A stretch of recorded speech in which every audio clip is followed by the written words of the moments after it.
Hello everyone, I'm Dr. Sneha Nair, and as you all know that we have already started with Physical Chemistry paper number 303 of semester 5 unit 1 thermodynamics.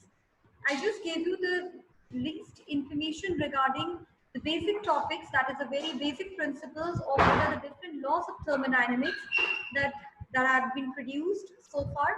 And now in this particular unit, we'll be taking into consideration and we'll be studying in detail regarding the zeroth law of thermodynamics. Now, why this law is useful? The very first thing is that according to the Gujarat University syllabus, this law is generally asked as a 7-marker most important question. So the question asked according to your Gujarat University syllabus is that you have to define and you have to explain in detail the zeroth law of thermodynamics. Now to understand that, because it is a 7-marker question and we need to remember all the important points, we need to cover up all the important points while framing up an answer. So the zeroth law of thermodynamics was formulated obviously after the first and second law of thermodynamics came into existence. Okay, so this law forms the very basic concept of the temperature. Now according to this law, we are going to get in detail regarding the temperature differences or the temperature changes that are occurring. So if I say, if I have to now define this law, I can automatically say that if two systems are said to be in thermal equilibrium with a third system, so they automatically must be in thermal equilibrium with one another. So this was generally the law, which was conversely stated also as that if, for example, I'm taking 3 or more systems and I'm then keeping them in the thermal contact. Now, when I'm keeping them in thermal contact means what? I'm contacting them, I'm making a contact between the 3 systems by the help of a diathermal walls. Okay. Now the diathermal walls, what are they going to do is they're going to help in conducting the heat from one another system.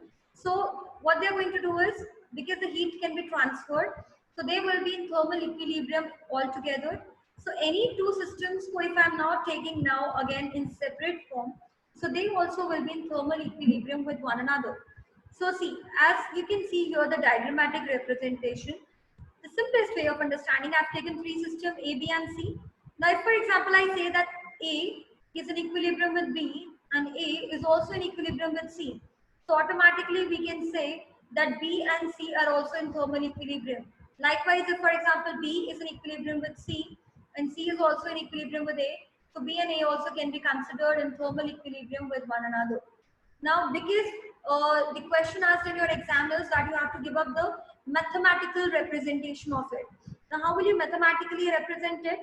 So, see, what we have done is we have taken 3 fluids, A, B, and C. Now, what we are going to do is we are also supposing the values of pressures and volume. Why? Because obviously, if I'm saying that something is in thermal equilibrium with one another, so they need to have a proper amount of pressure and they need to also have a proper amount of volume. So if, for example, I say that for fluid A, the pressure is PA and the volume is VA, and for fluid B, it is PB and VB, and similarly, for fluid C, it is PC and VC. So, agar up only the case that I'm taking is A and B are in thermal. See, only these two systems I'm taking right now, as of now, in thermal equilibrium with one another. So mathematically, how can I write this? That theta 1 PA into VA is equal to theta 2 PB into VB. I can simply write this. So अब अगर मुझे now if I have to represent this equation as a state function or a path function, how will I write this? That function 1 will be equal to what? PA into VA, PB into VB is equal to 0. That can be represented as equation number 1. Now, if I solve this equation only for PB, as in if I take in this particular equation, if I'm taking PB as a constant factor or the subject of equation as of now, so this equation can be written as PB is equal to, this is PB is equal to function 1 PA into VA into VB. तो मैंने क्या किया कि भाई यहाँ पे जो zero था, I have taken PB on this part of the zero, this side of the equation. So this equation turns out to be PB is equal to function 1 PA into VA into VB हो जाएगा. So now because this we have taken when A and B were in thermal equilibrium, Now, for example, I say that B and C right now are in thermal equilibrium with one another. So see, theta 2 value is going to remain the same. So theta 2 PB into VA, that is VB, that is equal to what? Theta 3 PC into VC. Now PC and VC are the pressure and the volume of the system 3 that we have taken into consideration. So this equation can also be represented in the form of function 2. PB into VB, PC into VC is exactly equal to 0.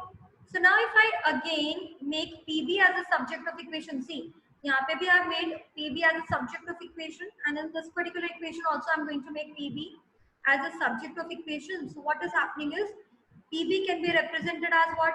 Function 2 VB PC into VC.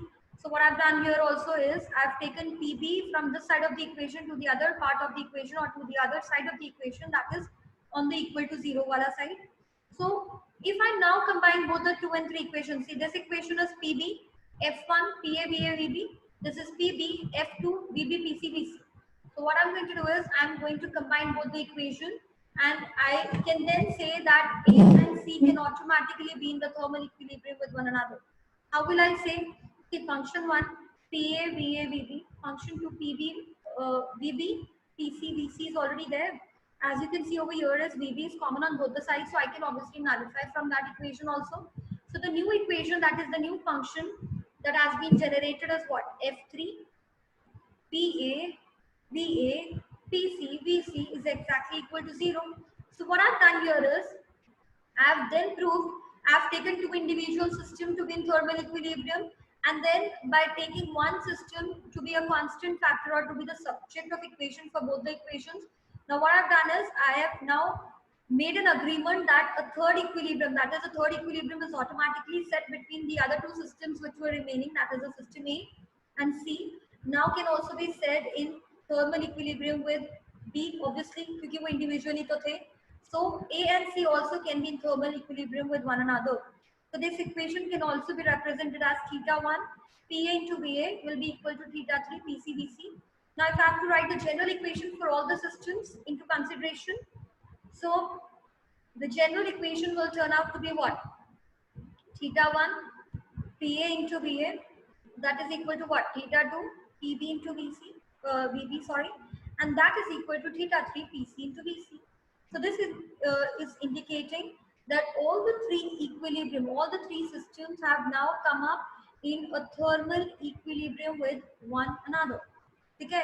तो अब इसको अगर मैं general form में लिखना चाहूँ, so this equation can in general be written as theta P into V is equal to T. That is the temperature.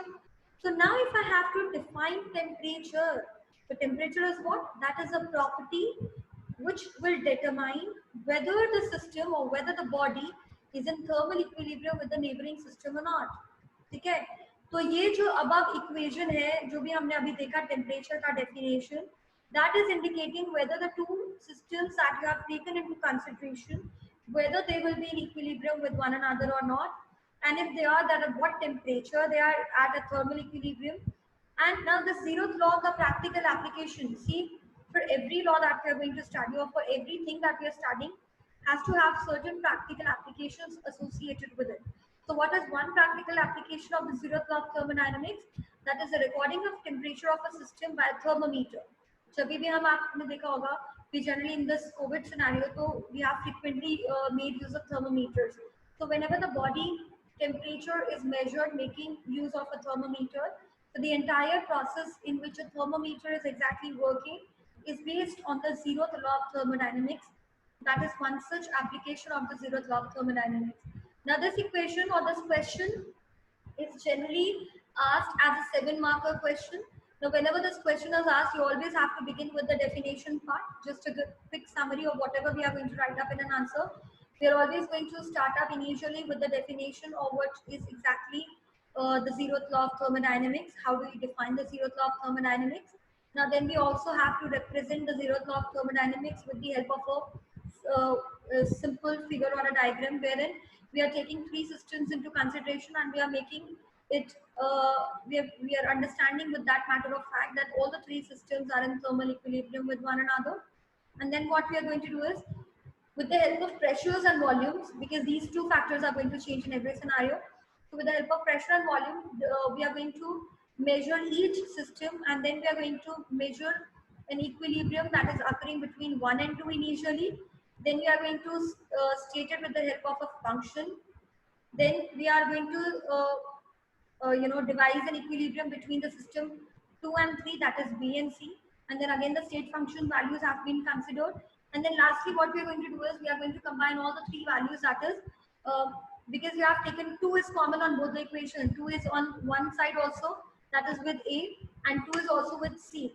So what we are going to do is we are going to arrange for an equilibrium state that is occurring between the two system names, that will give rise to the equilibrium or a thermal state equilibrium generated between all the three systems. That is A is in equilibrium with B, as well as A is in equilibrium with C.